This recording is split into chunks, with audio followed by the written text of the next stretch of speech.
Deirtear sa tuairiscáil a fáilte in neach go raibh income go 132 milliún euro ag cumann luchascáil an nura.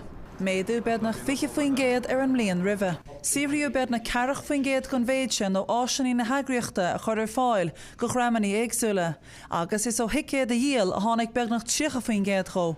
Caithú bed na 127 milliún euro agus dág sé sin faraspóir 6.3 milliún euro a 2024. Carcha 4 milliún euro gon 127 milliún a caithú ar orna idir chunda, sin an 3 cuid. 2027 an bbliana socrú an nura gon cónasca leis an gomanluchascail, cumann feilgáil amán agus an cumann comógiachta.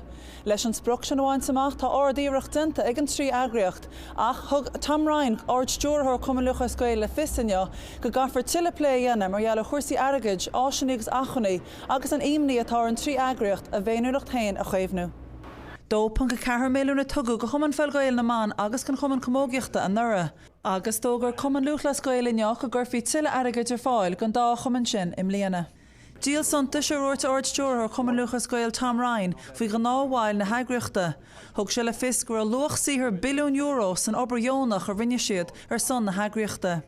Tá sé táhachtach chur nniuil dargaid bailíocht caite a gaiimiid an targaid a thugann siad dúin, agus a thugann na cólachtaí a thugann oíocht dúin agus park an crocaig na muidínta oscailte agus tá sé táhachtach ar léhananta mar seo i dúras gan ardstúrthóra. Go bhfuil deonrach le daoine agus go dtugamid ólas min ar caite déan agaid airgeid. Deirtear sa tuairiscáil gur spáinú 300 cluife, níoch faoin géad chomh siar go héir agus an chuid eile ar GA go. Ceiste bhí an na chrábhspáirne ag locht leanúna an chumann an saothraithe caite. Mar ní bhréanáin NUACHT TG4.